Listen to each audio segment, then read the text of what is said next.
Hey, hi, and welcome. You're listening to the Evolvepreneur Secrets Show for entrepreneurs, and I'm your host, Brian Silverthorne. And it's my mission to help entrepreneurs make a difference and to get through the challenging worlds of startup and growth or relaunch. And today we're going to dig deep with our guest to get you some great concepts and strategies to fast track your business. And our special guest today is Jeremy Britton. And Jeremy became a financial planner at the age of 19. Since then, he's created 13 startups and written 3 best-selling books and is now off into a new venture called Boston Coin. And I'm sure he'll tell us about that. Welcome to the show, Jeremy. Thanks for having me, Brian. Glad to be here. Happy to have you. Let's start out by asking you where you're hanging out today. I'm currently in Brisbane, in Australia. So it's just gone Tuesday morning. I don't know what day it is. I work most days. I do a couple of hours most days. But yeah, I know. In Australia, it's the morning after, while the US is on the day before. Right. Yeah. So it's I'm in Northern California, so it's the middle of the afternoon for me. So it's morning tomorrow for you. Yeah. Great. So in Boston Coin, your business, what inspired you to get started in that business? Well, my initial business, I started my business first out of school in financial planning. And obviously, stock market is very complicated. There's thousands of different stocks and different industries and things like that to invest into. And most people can't get their head around it because it's difficult to understand. And the people who can get their head around it often don't have time to do it because they're too busy. They've got a family, they're running a business, they've got their hobbies, they've got other things going on. So for the first 400 years of the stock market, it was mostly for the super wealthy, the ultra elite who had their own brokers and had thousands of dollars to put into each different thing. And then in 1971, Jack Bogle came out and said, I'm going to make the stock market for every man, and created the world's first stock mutual fund. And people laughed at him, said, like, poor people don't want to invest in stocks and shares. No one's going to want to do that. But fast forward a few years, and the stats are in the US, 90% of investors have money in a mutual fund rather than individual stocks and shares. In Australia, it's 85% of investors have stocks in a mutual fund rather than their own individual stocks and shares. So it's all about making things simple.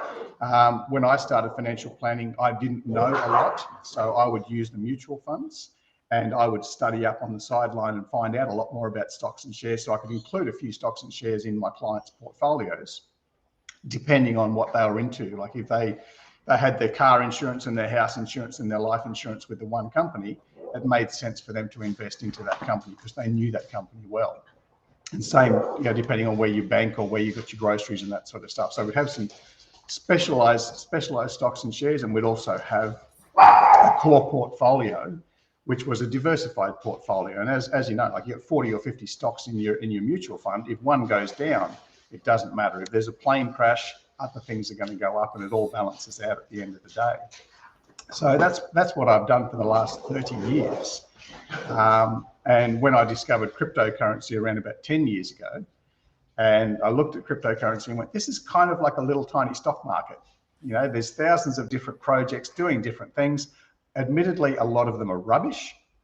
Of the 20,000 coins that are available, I'd say probably 17 or 18,000 of them are rubbish. But there's some really, really good projects as well. Little startups, similar to like how Google and Microsoft and Apple and Amazon started up in the old days. It's just a couple of guys working out of their garage, working out of their home office.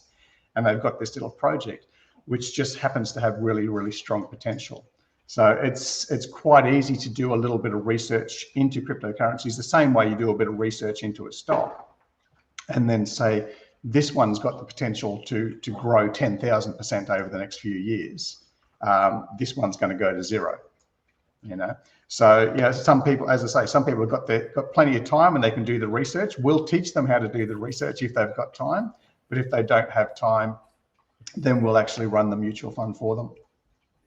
Okay, great. That's a interesting story about the comparing the stock market to Bitcoin. I hadn't thought of it that way, but I understand after your explanation. So, there's like you say, Bitcoin's got a lot of true believers or advocates, and a lot of people that don't understand it, and a lot of people think it's the devil incarnate or whatever. But what's your biggest challenge in getting on with your business?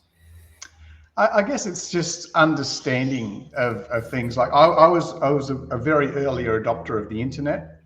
In 1996, my sister moved from Australia to the US, and we were very close. And like, she moved over there to marry some wonderful bloke and have children. And I can't afford to call her, every night, because it's cost a lot of money for international phone calls. So I bought a fax machine. And she bought a fax machine. Now, for those kids who don't know what a fax machine was, they were really popular in the late 90s for about 8 minutes. I would handwrite a letter to my sister and fax it to her, and she'd handwrite a letter and fax it back to me. And that's how we communicated, until she said, hey, there's this new thing I've just heard of the internet, and we can talk to each other over the internet for free without paying for the international phone call. And I'm like, I don't understand how that works. How can you not pay for an international phone call? It's got to be a scam. It's got to be rubbish. I don't know. But I trusted my sister, and I bought a computer, and I bought the modem and hooked it up, and we could talk to each other.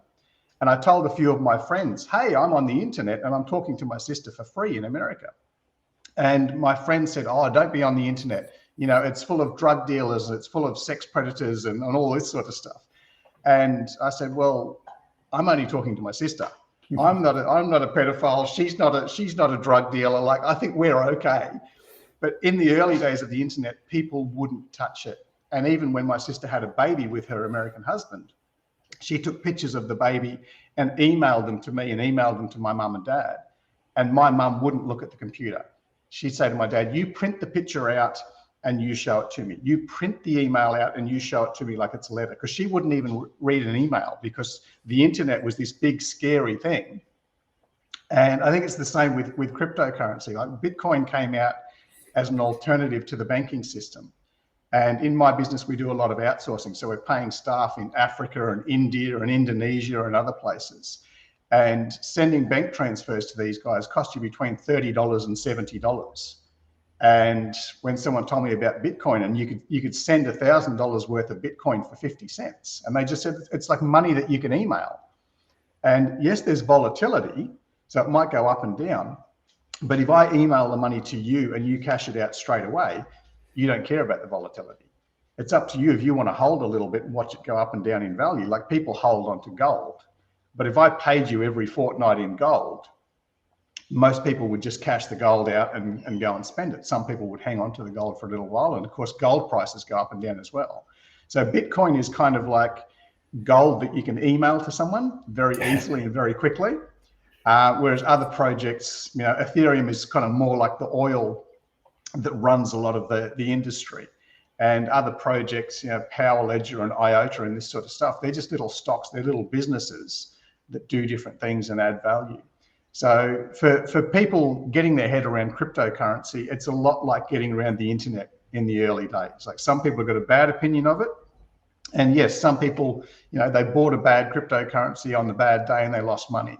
But then, some people bought airline stocks the week before 9/11. Some people bought Lehman Brothers the week before the 2008 global financial crisis. And if you'd lost money straight away, you go, oh, that's it, I'm never doing it again.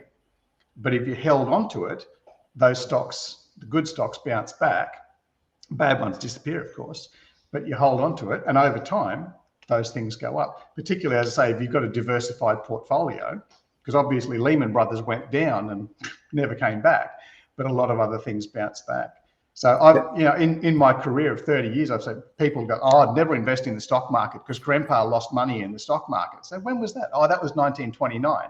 So, it bounced back after the Great Depression, right? It bounced back after World War II. It bounced back after Vietnam. So we have these ups and downs in cryptocurrency as well as the stock market. But as long as you're diversified and you do a little bit of research into each project, then you're going to be fine in the long haul. Great, man. All the explanations you're giving are blowing through some of the questions that I was going to ask and don't need to. So, feel free to ask anyway. No, that's fine. No, I got plenty of questions if I need them. So let me ask you this: who's your ideal client right now, and how do they find you? My ideal client would be someone who wants to make money over the longer term and possibly doesn't have time to do their own research. So when I first started trading cryptocurrency myself, I was sort of just doing it, keeping myself busy. I sold one of my financial planning businesses. I've retired twice. I retired first time in my 20s. I got bored. That's when I wrote the book, How to Be Your Own Financial Planner.